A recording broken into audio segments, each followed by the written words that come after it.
C'est ça le réel niveau du manga One Piece. Waouh! Je pensais vraiment que ce serait beaucoup plus intéressant. En vrai, de vrai, les mecs, je suis pas encouragé à faire une vidéo analyse et review de ce chapitre 1171. Parce que les mecs, je ne sais pas, peut-être que je l'avais pas remarqué avant, ou peut-être c'est parce qu'il y a eu God Valley entre-temps, mais les mecs, faut quand même dire les thèmes. God Valley, c'était un peu l'exception à One Piece. Parce que quand on lit ce chapitre 1111 de One Piece, en vrai de vrai, c'est pas du tout incroyable. Vraiment, on va pas se mentir, c'est pas encourageant. C'est pas du tout encouragé. À ce sujet, j'ai une question à vous poser. Qui parmi vous est sincèrement et réellement hypé par Luffy? Qui parmi vous est réellement hypé par les Mugiwara? Limite même Shanks m'intéresse vraiment un poil. En fait, Shanks ne m'intéresse même presque pas. Parce que quand on sort de ce flashback de God Valley qui a vraiment mis la barre très très haute, qui a vraiment élevé le niveau, mais par rapport au reste, franchement, One Piece, t'as l'impression c'est fade. Mais frérot, je suis désolé. Mais est-ce que moi je suis en train de lire là dans le manga, mais je suis assez déçu. Je vais pas vous. Franchement, je suis assez déçu. Moi, je vois des gens nous dire, ouais, l'alliance Loki, Luffy et tout. D'accord, Loki est un personnage incroyable. Et comme il le disait, à mon avis, il est réellement né à la mauvaise époque. Parce que s'il était né à l'époque des Garp et des Xebec, le personnage aurait été beaucoup plus sublimé que ce qu'il ne l'est actuellement.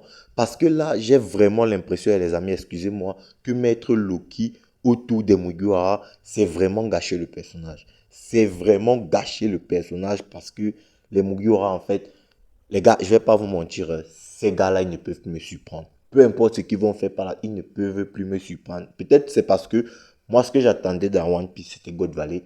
Je sais pas si je l'avais déjà dit en vidéo. Moi, ce que j'attendais réellement dans One Piece, c'était God Valley. On a eu le flashback, il était incroyable. Bien qu'il y a pu y avoir deux, trois manquements, mais dans sa globalité, le flashback était quand même incroyable. Du coup, God Valley étant terminé, je vais pas vous mentir, hein.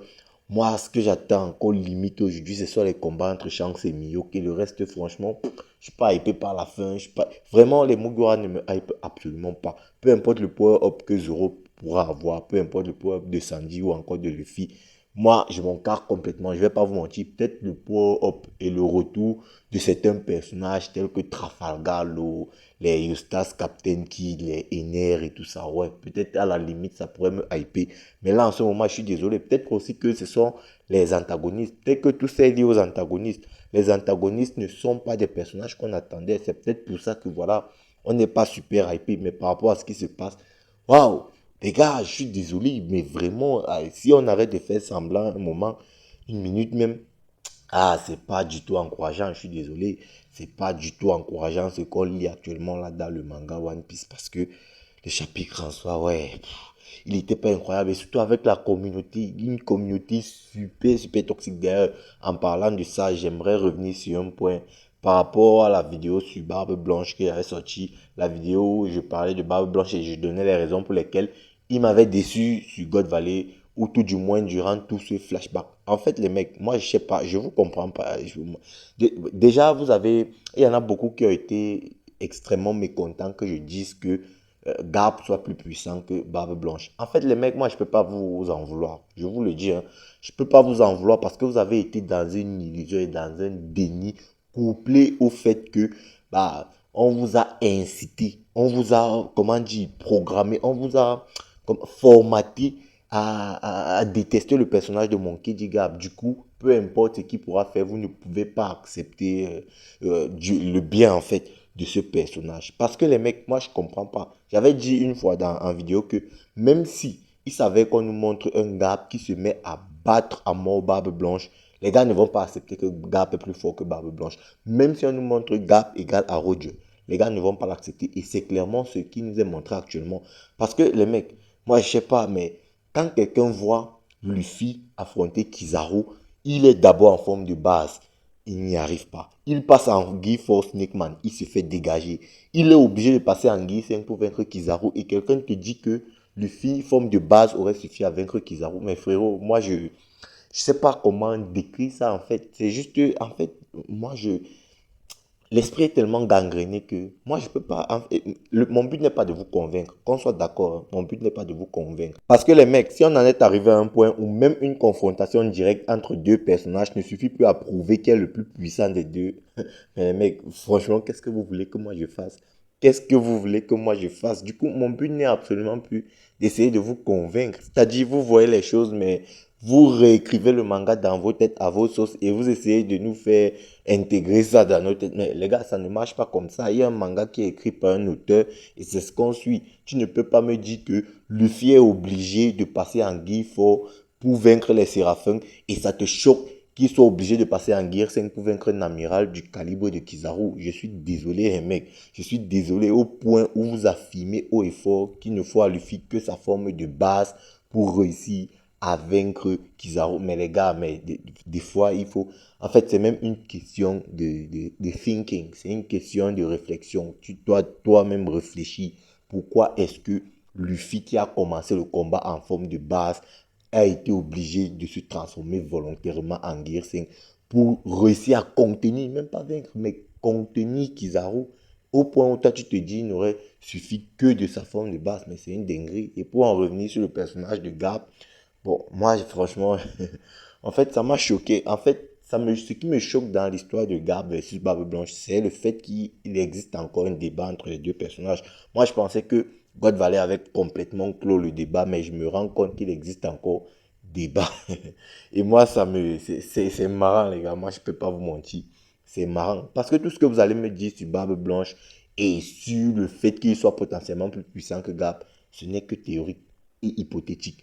Et si vous faites des théories et des hypothèses sur Barbe Blanche, bon, on peut tout aussi en faire sur Monkey D. Gap. Il n'y a aucun monde. C'est-à-dire, après God Valley, vous n'allez pas me dire que Oda a écrit God Valley pour nous montrer que Barbe Blanche est plus puissant que Garp. Ça n'a juste pas de logique. Surtout que dans le chapitre 1156, euh, on nous dit clairement que Barbe Blanche voit Garp comme une légende, étant donné que lors de la confrontation entre Garp et Roger, tu as le narrateur qui disait en bas que Garbox et Roger, l'affrontement entre ces trois personnages était tellement intense qu'il fera des légendes de l'âge d'or de la piraterie. Et je pense que vous savez tous c'est quoi l'âge d'or de la piraterie. L'âge d'or de la piraterie, c'est la période qui débute le jour de la mort de Roger, c'est-à-dire la période qui commence le jour de la mort de Roger. Du coup, étant donné que le god de l'âge d'or de la piraterie, c'était Barbe Blanche, donc Barbe Blanche faisant partie de l'âge d'or de la piraterie, il considère Garp comme une légende. C'est écrit dans le manga, je n'invente rien. Et même dans le magazine One Piece qui est sorti après God Vanilla, on nous a clairement dit que Garp voyait les Rocks comme des gamins. Vous allez encore venir me parler de l'évolution de Barbe Blanche et tout. Ouais, je suis d'accord. Et il y en a beaucoup qui me disent que je force avec Barbe Blanche. Les gars, je suis désolé de vous donner l'impression de forcer. Vraiment, je suis désolé de vous donner l'impression de forcer, mais qu'on soit bien d'accord. Barbe Blanche, c'est pas un personnage que je déteste. Je dis ça, si vous me voyez revenir à chaque fois sur ce sujet, c'est pour remettre, on va dire, redonner sa dignité à Garp. Parce que vraiment, il y a énormément, surtout les calomnies, vous êtes venus mentir que, ouais, Garp a laissé mourir les femmes enceintes et les bébés et tout. Mais aujourd'hui, s'il y a un buzz autour de ce personnage, mais encore heureux qu'on le défende. Parce que lorsque le personnage n'avait rien fait, bah, vous n'avez pas arrêté de calomnier sur ce dernier. Maintenant, aujourd'hui, que le personnage a vraiment des arguments pour lui, bah, il faudrait souligner ces arguments-là. Et je suis désolé, je le dirai autant de fois qu'il le faudra.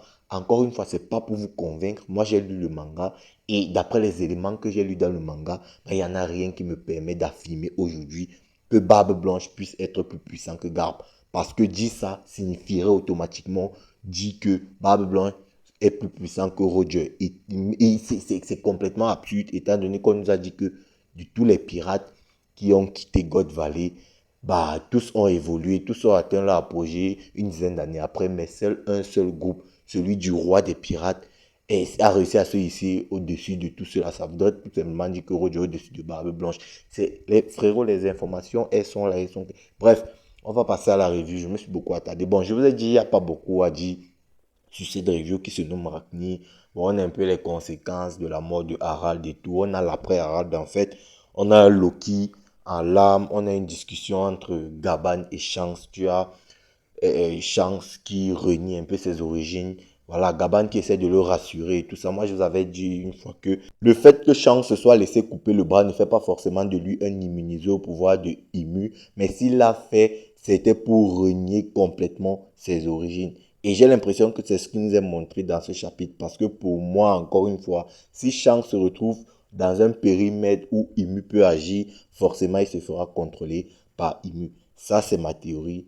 Bon, moi, je reste calé là-dessus. Maintenant, je reste aussi calé sur une autre théorie, la théorie qui voudrait que ce serait impossible que Shanks à lui tout seul ait pu arrêter et vaincre Loki. Ça, vraiment, il faut déjà même plus y penser. Parce que dans ce chapitre, on nous présente encore Loki comme étant le plus puissant, en fait. Même si j'ai quand même des doutes par rapport à Gap, Rox et Roger. Si Loki a pu les dépasser en termes de puissance, il y a moyen, vraiment, on va pas te mentir, il y a moyen. Mais j'en doute encore un peu au vu du fait que, voilà, on a vu le combat entre Loki et Arad. Le château n'a pas été détruit, même si c'était assez impressionnant, pas de problème, mais le château n'a pas été détruit. Or, lorsque Gap, Roger ont affronté Xebec en 2v1, une île a coulé. Donc les mecs, encore une fois, c'est pas facile à dire. Vraiment, c'est pas du tout facile à dire. Maintenant, je vous avais aussi dit que c'était assez suspect de voir Imu refuser complètement d'intégrer Erbaf au gouvernement mondial. Pourtant, Erbaf est reconnu comme étant le pays de la guerre où il y a les guerriers les plus puissants. Pour moi, ce n'était pas logique, étant donné que, voilà, Erbaf, ça allait constituer vraiment une grosse armée pour le gouvernement mondial. Du coup, aujourd'hui, on a donné la réponse. Et bah, moi, je vous l'avais déjà donné. J'avais déjà dit que pour moi, c'était parce que voilà, les guerriers de Erbaf étaient d'une façon ou d'une autre liés à Nika. Bon, là, on a dit que c'est lié au G, mais je pense que c'est plus ou moins la même chose, voilà. Maintenant, je vous avais aussi dit que le fruit de Loki avait des propriétés régénératrices quand on se souvient que Shamrock l'avait assez mortellement blessé. Du coup, lorsqu'il a été libéré de ses chaînes, bah, il est complètement neuf, comme s'il n'avait jamais été blessé ou quoi que ce soit du genre. Franchement, c'est assez impressionnant. C'était une théorie que moi j'avais et elle a l'air de se confirmer. Et d'ailleurs, Loki est capable de voler, il possède des ailes. Ouais. Le personnage est vraiment surtité. Et on finit le chapitre avec tout le monde qui est prêt à monter dans le royaume des ténèbres pour affronter Imu et ses soldats.